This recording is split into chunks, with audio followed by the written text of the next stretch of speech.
Hello everyone, स्वागत है आप सभी का बिहार एसआई भर्ती 2025 की प्रीवियस ईयर की क्वेश्चन पेपर में। ठीक है, और ये जो प्रीवियस ईयर का क्वेश्चन है आपका वो वर्ष 2022 और 21 से उठाया गया है। ठीक है, संविधान से संबंधित है, यानी आपकी जो पॉलिटी खंड है इससे जुड़े हुए ये सारे प्रीवियस ईयर्स के क्वेश्चन हैं।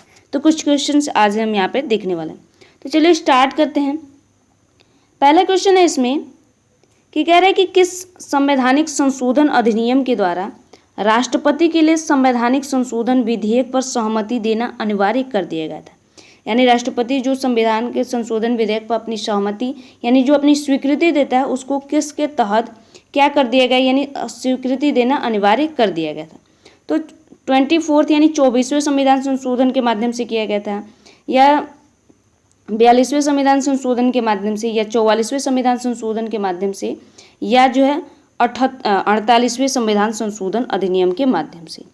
ठीक है, तो जो संविधान संशोधन में यानी जो राष्ट्रपति के लिए अनिवार्य कर दिया गया था वो 24वें संविधान संशोधन अधिनियम 1971 के माध्यम से किया गया था। ठीक है, 1971 के माध्यम से क्या कर दिया गया था कि राष्ट्रपति द्वारा संवैधानिक जो संशोधन बिल था उसको मंजूरी देना यानी अनिवार्य कर दिया गया। पहला जो था अनिवार्य नहीं था, वो चाहे तो अपनी सहमति देता था या नहीं चाहे तो नहीं देता था। लेकिन 24वें संविधान संशोधन के माध्यम से क्या किया गया, जो ये 1971 में हुआ था, यहाँ पे ध्यान रखना है कि 24वां जो संविधान संशोधन अधिनियम है 1971 में हुआ। इस माध्यम से क्या किया गया कि राष्ट्रपति के लिए ये अनिवार्य कर दिया गया कि जो भी संविधान संशोधन विधेयक है उस पर अपनी सहमति वो प्रकट करे। ठीक है, इसके साथ ही साथ इस टाइम पे एक और भी प्रावधान किया गया था। इसने क्या किया था कि जो संसद को यह अधिकार दे दिया गया था कि वह संविधान के किसी भी हिस्से का, चाहे वो मूल अधिकार हो, संशोधन कर सकती है। ठीक है, यानी जो आपको जो मौलिक अधिकार है, जो फंडामेंटल राइट्स मिले हैं, उसमें भी संशोधन करने की शक्ति 24वें संविधान संशोधन अधिनियम 1971 के माध्यम से क्या कर दिया गया था, संसद को दे दिया गया था। तो ये दो मेन प्रावधान इसमें किए गए थे। ठीक है, 24वें संविधान संशोधन में। और वहीं बात करें अगर 42वें संविधान संशोधन की, तो 42वां संविधान संशोधन 1976 में हुआ था, आपको पता है, और इसे मिनी कॉन्स्टिट्यूशन के नाम से भी जाना जाता है। क्योंकि इस टाइम पे क्या हुआ था, इस जो 42वें संविधान संशोधन अधिनियम है, इस टाइम पे क्या किया गया था, बहुत सारे संशोधन किए गए थे। ठीक है, इसमें क्या किया गया, तो एक तो जो आपका जो प्रियम्बल्स है उसमें 3 वर्ड जोड़े गए थे।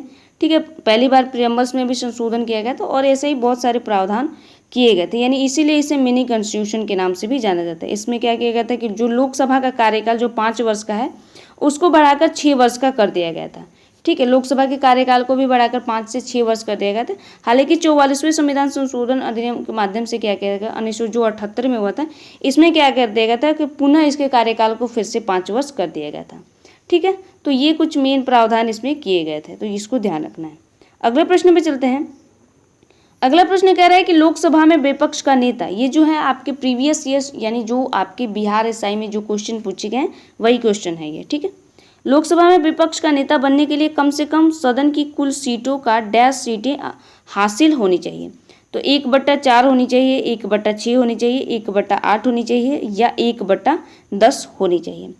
तो जो इसका राइट जवाब होगा ये ऑप्शन नंबर 4 होगा, यानी 1/10 जो होगा, 1/10 कुल सीटों का 1/10 जो है आनी चाहिए विपक्ष का नेता बनने के लिए। ठीक है, जो सबसे बड़ी पार्टी होगी उसी का जो लीडर होता है वो उसका जो होता है विपक्ष का नेता बनने की योग्यता रखता है, और जो सीटों का हासिल करने की जो संख्या है, कुल सीटें क्या हैं, तो 10 में से 1 उसको हासिल करनी पड़ती हैं। आपको पता है कि जो टोटल लोकसभा में 552 सीटें हैं।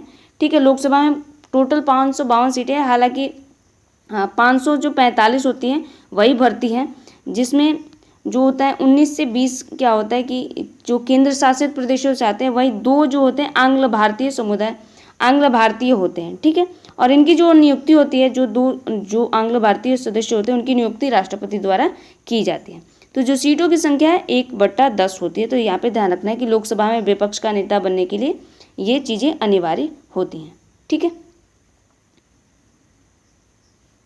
अगले प्रश्न पे चलते हैं।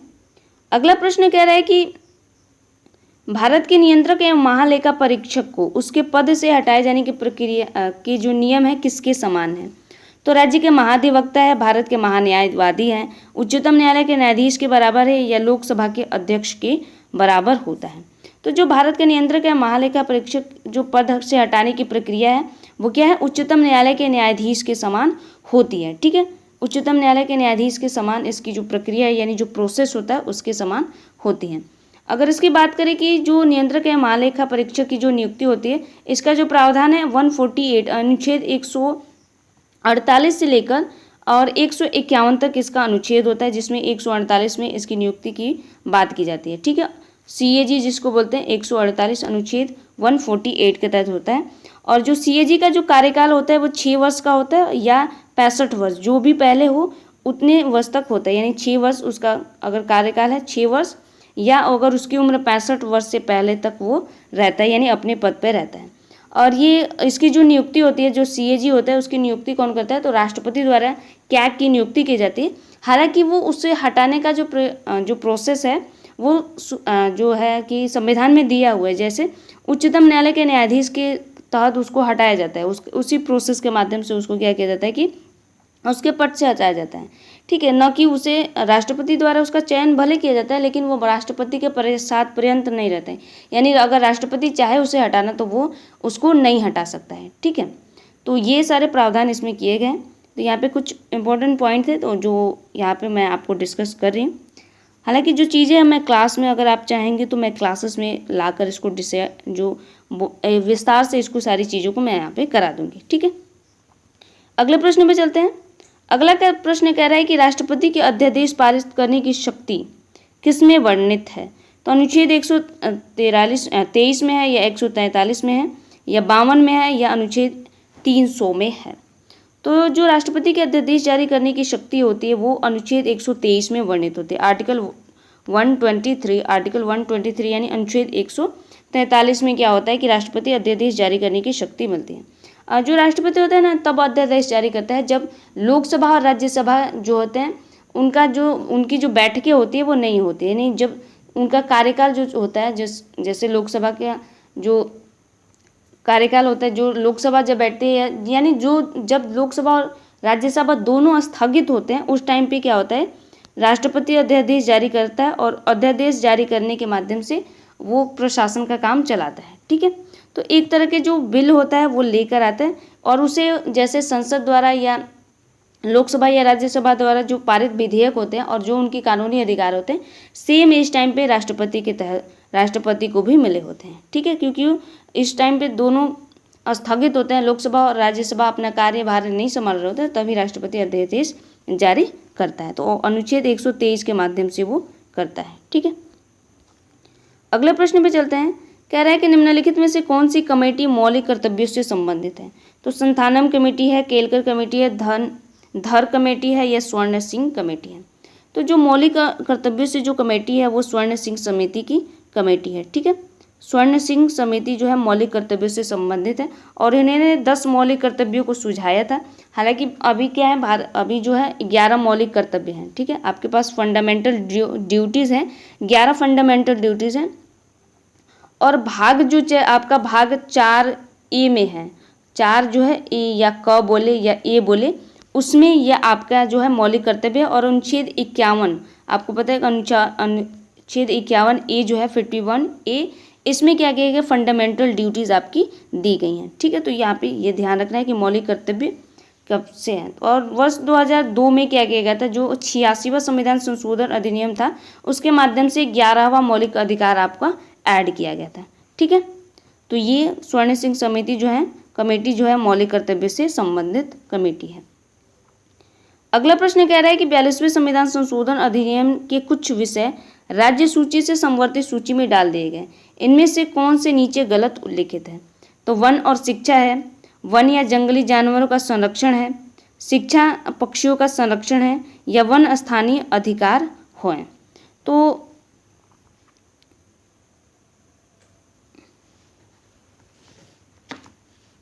यहाँ पे जो इसका राइट जवाब होगा, जो राज्य सूची से समवर्ती सूची में डाल दिया गया था, ये ऑप्शन नंबर डी जो है इसका राइट जवाब हो। ये जो है नीचे उल्लिखित क्या है, ये गलत उल्लिखित किया गया है। इसमें क्या किया गया था कि शिक्षा वन को और जंगली जानवरों के संरक्षण और शिक्षा और जो पक्षियों का संरक्षण है उसको क्या कर देगा कि राज्य सूची से उठाकर उसको क्या किया गया था, समवर्ती सूची में डाल दिया गया था, जिसमें शिक्षा भी है, वन भी है, और नापतोल होता है, वन्य जीव एवं पक्षियों का संरक्षण और न्याय प्रशासन, ये सारी चीज़ें क्या कर दी गई थी, समवर्ती सूची में आपकी ऐड कर दी गई थी। ठीक है, 42वें संविधान संशोधन अधिनियम 1976 के माध्यम से। और इसमें क्या किया गया था, जैसे आपको पता है कि 3 सूचियाँ हैं, समवर्ती सूची, राज्य सूची, केंद्रीय सूची, राज्य सूची और समवर्ती सूची। तो केंद्रीय सूची में केंद्र सरकार का अधिकार होता है, राज्य सूची में राज्य सरकार का अधिकार होता है, और समवर्ती सूची में क्या होता है कि वो भी केंद्र के नियंत्रण में होती हैं। तो जो जिन पक्षों पर अगर राज्य सरकार ज़्यादा मत नहीं दे रही है तो क्या करता है कि केंद्र सरकार उठा के अपने विषय में न डालकर समवर्ती सूची में डाल देता है और उस पर कानून बना देता है। ठीक है, तो यहाँ पे ऑप्शन नंबर जो डी होगा इसका राइट जवाब होगा। इसमें उल्लेखित जो है ये गलत उल्लेखित है। ठीक है, क्योंकि स्थानीय जो सरकार होती हैं वो राज्य सरकार के हाथ में होती हैं, न कि समवर्ती सूची में। अगला कह रहा है कि भारत की संसदीय प्रणाली में शून्यकाल का आशय क्या है। तो वह ठीक समय जब प्रश्नकाल समाप्त होता है, या प्रश्नकाल और शून्य कार्य सूची की अगली मध्य के बीच का वह समय जब सदस्य अध्यक्ष के बिना कोई विषय उठाते हैं, या किसी विधेयक पर चर्चा करने के 2 चरणों के बीच अनौपचारिक चर्चा के लिए आवंटित समय है, या बजट पर चर्चा के लिए आवंटित समय। तो जो शून्यकाल होता है वो शून्यकाल होता है, इसका आशय होता है कि जब प्रश्नकाल और कार्यसूची की अगली मध्य के बीच का वह समय जब सदस्य अध्यक्ष के बिना कोई विषय संसद में यानी चर्चा में उठाता है, जो लोकसभा या राज्यसभा दोनों में, तो वहाँ पे जो उठाता है वो उससे क्या बोलते हैं, शून्यकाल बोलते हैं। तो ऑप्शन नंबर जो बी होगा आपका राइट जवाब होगा। इसमें एक प्रश्नकाल भी होता है जिसमें प्रश्न पूछा जाता है। ठीक है, वैसे ही शून्यकाल भी होता है। अगला प्रश्न कह रहे हैं कि केंद्रीय सतर्कता आयोग का मुख्य कार्य क्या है। केंद्रीय जो सतर्कता आयोग है इसका मेन जो वर्क पूछ रहे क्या होता है। तो देश में जांच अभिकरणों की निगरानी रखना, या न्यायालय में लंबित आपराधिक मामलों का शीघ्र निर्णय करवाना, या सरकार द्वारा स्वीकृत विकास कार्यों के लिए धन के उपयोग का संरक्षण करना, और चौथा है लोक सेवकों के विरुद्ध मामलों की जांच पड़ताल करना। तो जो आपके केंद्रीय सतर्कता आयोग होते हैं जिसे सीवीसी बोलते हैं, इसका जो कार्य होता है वो लोक सेवकों के विरुद्ध मामलों की जांच पड़ताल करना होता है। एक केंद्रीय सरकार का होता है केंद्रीय सतर्कता आयोग, जिसमें जैसे केंद्र सरकार के अंदर जो वर्कर्स हैं, जैसे सिविल सर्विसेज में जैसे यूपीएससी के तहत आते हैं, जो आईपीएस हो गए या आईएएस हो गए, ये सभी केंद्रीय सतर्कता आयोग के अंतर्गत आएंगे। वही राज्य सरकार के होता है जो ब्लॉक स्तर के अधिकारी वगैरह आपके होते हैं, बीडीओ वगैरह, उसके लिए राज्य सरकार यानी राज्य सतर्कता आयोग होता है। तो केंद्र सरकार के लिए अलग सतर्कता आयोग होती है और राज्य सरकार के लिए अलग होती है, और दोनों का जो काम होता है लोक सेवकों के विरुद्ध जो मामलों की जांच पड़ताल करने का काम किया जाता है। ठीक है, तो ये कुछ प्रश्न थे आपके वर्ष 2022 और 23 के। हालांकि अभी इसमें और भी प्रश्न हैं तो अगली क्लास में उसको कवर कर लिया जाएगा। ठीक है, तो आज की क्लास आपको कैसी लगी कमेंट में ज़रूर बताइएगा, और अगर आपको बिहार एसआई की क्लासेस चाहिए तो आप कमेंट में बता सकते हैं। उस पर एक विस्तार में क्या होगा कि क्लासेस की सीरीज चलेंगी आपकी। ठीक है, तो मिलते हैं अगली क्लास में, तब तक के लिए धन्यवाद।